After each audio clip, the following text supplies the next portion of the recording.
El contenido proporcionado en este podcast tiene fines informativos y educativos únicamente. CAP Medical presenta.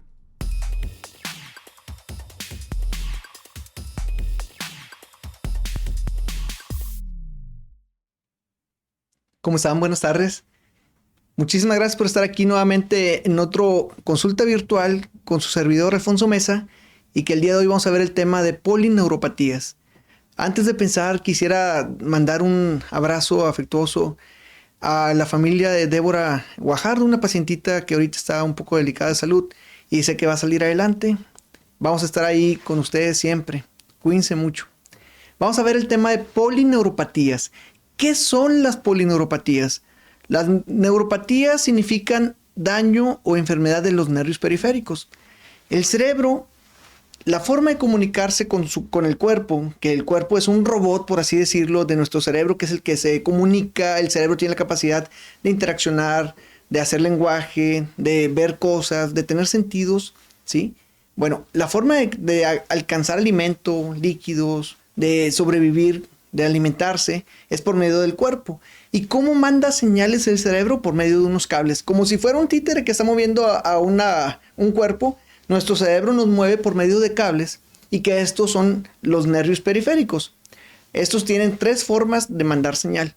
Una es la vía motora, por la cual el cerebro manda señal a los músculos y estos se mueven, ¿sí? Y tienen la capacidad de no solamente moverlos en una forma, sino también darle intensidad a ese movimiento. Ser movimiento fino o ser movimiento fuerte. Entonces, nosotros tenemos esa capacidad por medio de nervios motores. Y también tenemos otra forma de mandarnos señales de nuestro cuerpo por medio de la piel y receptores que tenemos en la misma, para mandar en tiempo real señales al cerebro y darle los tipos de sensibilidad. Por ejemplo, podemos ir caminando con los ojos cerrados. ¿Y cómo sabemos que estamos caminando? ¿Cómo sabemos que estamos dando pasos correctos? ¿Cómo sabemos que estamos tocando nuestros pies con algo plano, con algo irregular? Porque están mandando en tiempo real señales de las plantas de los pies al cerebro, de la sensibilidad, y así también podemos tocar algo, decir la forma, ¿sí? El tamaño, la complexión, la textura, y con esto dar muchos datos, ¿sí? Con el toque de alguna cosa a mi cerebro, por medio de nervios periféricos sensitivos. Y también podemos nosotros, por medio de nervios automáticos o autonómicos, mandar señales automáticas sin que nos demos cuenta. Por ejemplo, el corazón late, nosotros hacemos pipí, hacemos popó, los vasos sanguíneos se dilatan, el intestino se mueve. ¿Por qué? Porque hay nervios automáticos que lo hacen, ¿verdad? Sin nosotros pensarlo, automáticamente ellos lanzan las señales para respirar, para el corazón latir, para el poder hacer algunas funciones automáticas. Bueno, esto es por medio de estos nervios, y los nervios se mantienen normales, saludables, y mandan las señales adecuadas. A veces estos nervios pueden afectarse.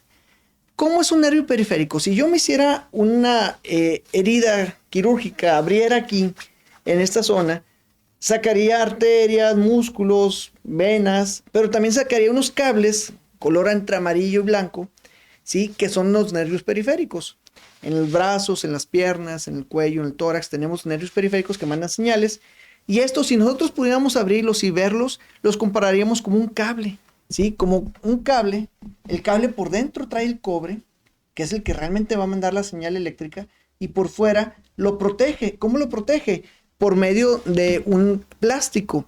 Lo aísla de otro cable, y esto es lo que nos hace que nosotros podamos mandar señales adecuadas, en este caso por medio de este cable. Bueno, nuestro cuerpo es algo similar. Tiene estos cables, que son las neuronas, ¿sí? El axón, que es el cable largo de la neurona, y que está protegido por medio de una grasa especial que se llama mielina. Entonces son fibras que están mielinizadas. Hay algunas fibras no mielinizadas, como las de dolor, pero bueno, la mayoría de estas tienen esa protección que se llama mielina. Entonces, ¿por qué es importante establecer eso? Porque cuando se afecta un nervio periférico, puede afectarse en dos partes, ya sea en la mielina o ya sea en el axón, o ambas, verá, una combinación mixta hacia ambas. Pero podemos decir que tiene una neuropatía axonal o una neuropatía de tipo desmielinizante. Pero ¿cómo sospechar de neuropatía? ¿Cómo es la forma en que nosotros podemos decir como médicos, oiga, usted por los datos clínicos que me está diciendo, tiene datos de una neuropatía? Que hay afecciones sensitivas, motoras y en ocasiones autonómicas con los pacientes. Por ejemplo, me llega un paciente, como me llegó un paciente hoy en la mañana, que tiene más de 10 años que no tiene fuerza muscular adecuada en las manos, en los pies, ¿sí?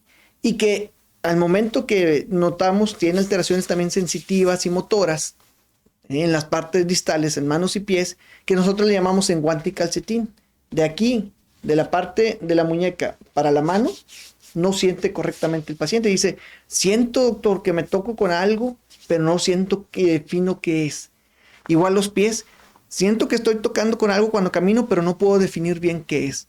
Aparte no puedo abrir bien las botellas, batallo para abrirlas, se me caen las cosas, y esto tengo mucho tiempo que me pasa con esto.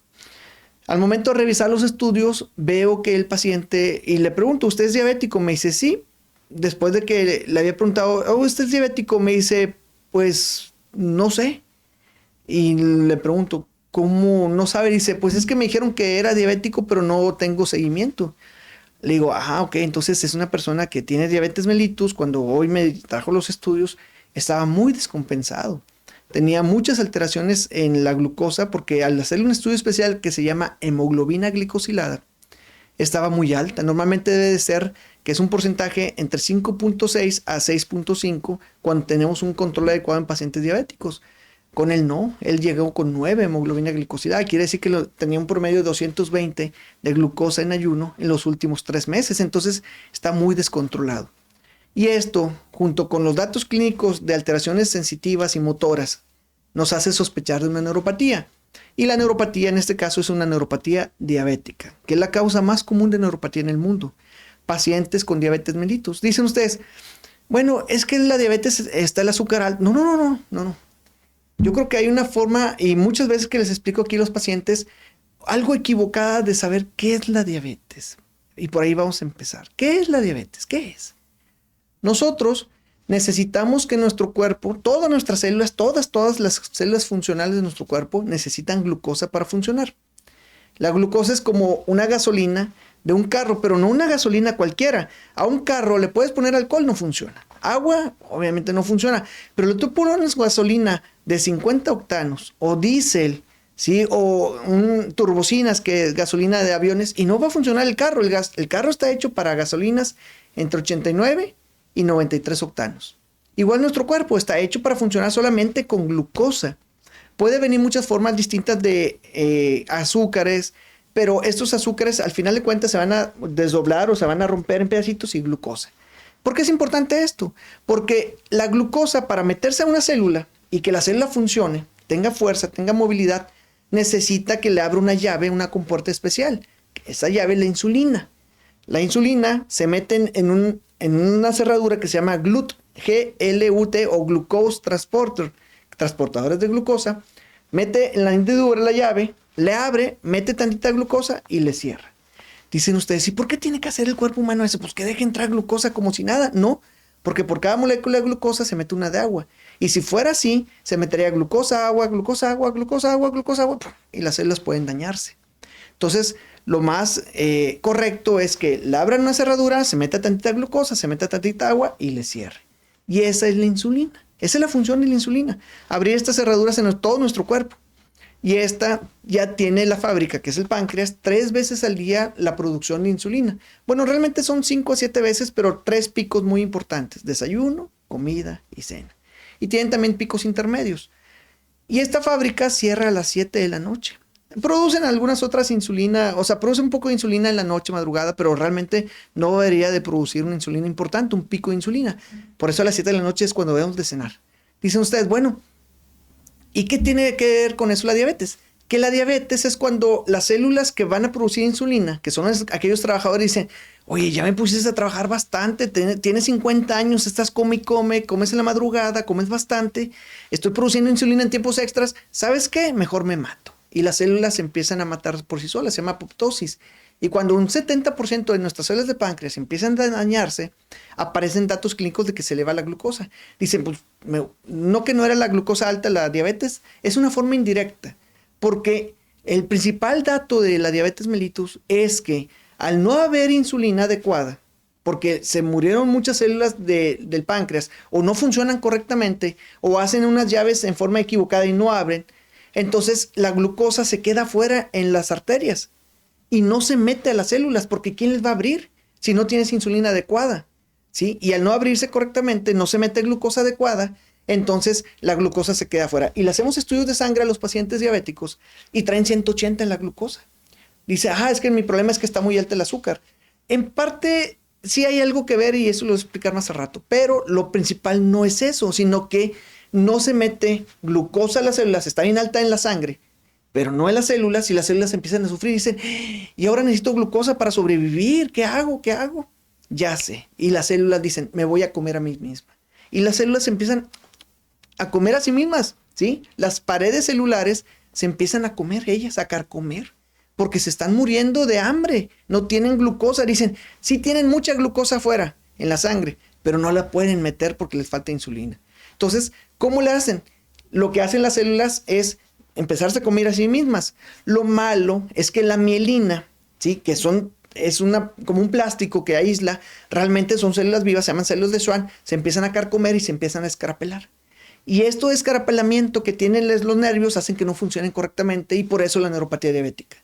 La neuropatía diabética es causada porque no hay glucosa que se meta a esas células que van a mantener una calidad adecuada del nervio periférico, que se llama células de Schwann, se escarapelan y se hacen daño. Entonces, ¿qué es lo que necesita un paciente? ¿Controlar el azúcar? ¿Bajarle los niveles de azúcar? No. Darles, en este caso, medir los niveles de insulina basal, hacer un cambio en la dieta del paciente, meter mejor formas de glucosa y dar tratamiento para evitar que sigan carcomiéndose. Y hay un medicamento que se llama Tioctacid, que acaba de salir hace no mucho en el mercado mundial para un tratamiento adecuado de neuropatía diabética. Entonces, y la benfotiamina es otro medicamento que hace que él no se carcoma tanto y empiezan a agarrar más glucosa, se empiecen a ver menos daño con una vía que se llama vía de poliglicoles, que es una vía que se afecta en las células de Schwann, y los pacientes empiezan a tener una mejoría en esa mielina, empezando a tener un control más adecuado. Entonces esa es la neuropatía diabética. Dato a dato va haciéndose daño porque cada vez hay menos llavecitas, menos se mete glucosa, menos se conserva la mielina y empiezan a ver los datos clínicos. Y lo primero que manifiestan los pacientes que tienen neuropatía diabética es adormecimiento en manos y piernas. Pero no es el primer dato clínico. Acuérdense, la vez pasada les había comentado. Todo paciente diabético debe de checarse en la consulta al menos una vez por año cómo está su vibración.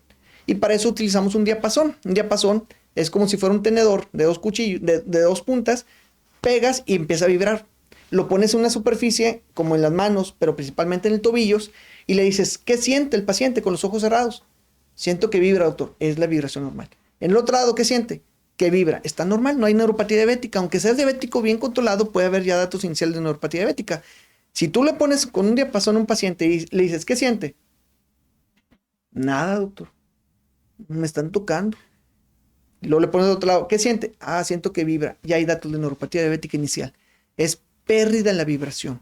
Y esos son los datos clínicos iniciales, y todo paciente con diabetes mellitus necesita checarse que no tenga datos de neuropatía diabética inicial. ¿Es la única causa de neuropatías? No, hombre, para nada. Hay muchísimas causas inflamatorias autoinmunes paraneoplásicas de tipo posinflamatorias, posvacunales, posinfecciosas. Muchísimas causas. Las metabólicas, como la de diabetes mellitus, es otra de ellas. Entonces, tenemos muchas causas que pueden hacer que haya datos de daño en la neuropatía diabética. Perdón, en neuropatías en general. ¿Qué neuropatías pueden ser controlables? ¿Qué neuropatías pueden ser no controlables? Es dependiendo de la causa. Por eso es importante cuando vayas con el médico, lleves en forma concisa los datos clínicos que tú tienes para que no empecemos con otra cosa, porque las neuropatías, al momento de empezar con otros datos clínicos, se te pierden un poco porque es difícil el diagnóstico. Realmente es complicado hacer un diagnóstico de polineuropatías. Pero si llegas tú como paciente, doctor, ¿se me duermen las manos?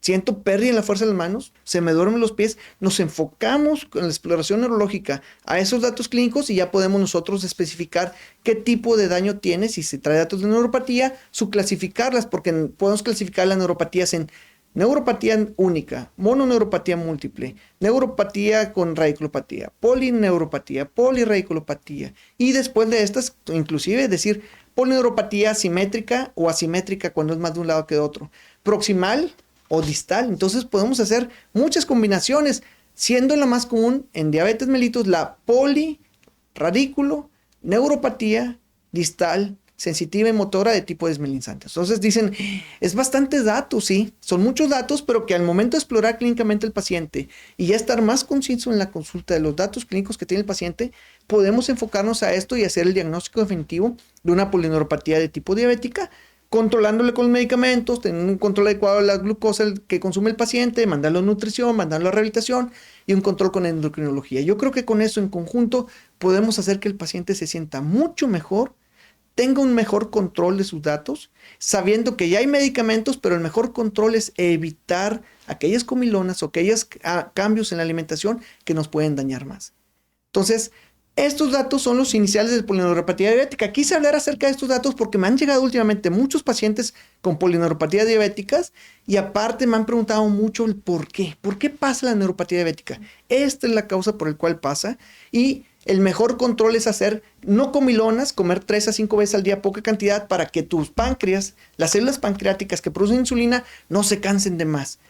Hacerlas que coman poquito para que manejen la cantidad de insulina adecuada, las dejes descansar en la noche, no cenar después de las 8 de la noche, para que estés más adecuado en control, no estés liberando en cantidades inadecuadas de insulina, para que tus células te vivan toda tu vida. Porque una célula muerta productora de insulina ya no vuelve otra vez a funcionar nunca en su vida y hasta ahorita no tenemos la forma de hacer células que produzcan insulina. Para allá vamos, pero todavía no es posible. Muy bien, pues con esto empezamos el bloque en neuropatías. Ahora hablamos de neuropatía diabética, que fue la neuropatía más común en el mundo. Vamos a hablar la siguiente ocasión de polineuropatías de tipo autoinmunes para nosotros establecer datos de síndrome de Guillain-Barré, síndrome de Miller-Fisher y síndrome de polineuropatía crónica inflamatoria desmielinizante, se llama también CIDP.